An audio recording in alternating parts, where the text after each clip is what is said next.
The recovery efforts begin around Mississippi. Two EF1 tornadoes striking Licking County overnight, one carving a 6.8-mile path from Summit to Bogue Chitto, snapping trees and damaging homes. A second 2.1-mile twister hitting Brookhaven.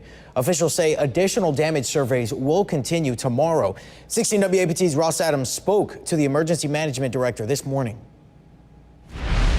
So around midnight last night or this morning, we had a weather system come through that's done some structural damage to some homes. We've got numerous outbuildings that have been destroyed.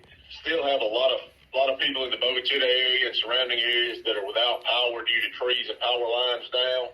We're currently assessing damage. Supervisors were out all night. Road crews were out all night trying to open up roadways, and we're still out doing some damage assessments at this time. We were blessed to escape the ice storm, and then even though we've got some damage, we were blessed again this morning we hadn't had any reported injuries. So. Well, following those two tornadoes, crews were hard at work this morning, as you can see here on your screen. Those crews working to restore power for residents.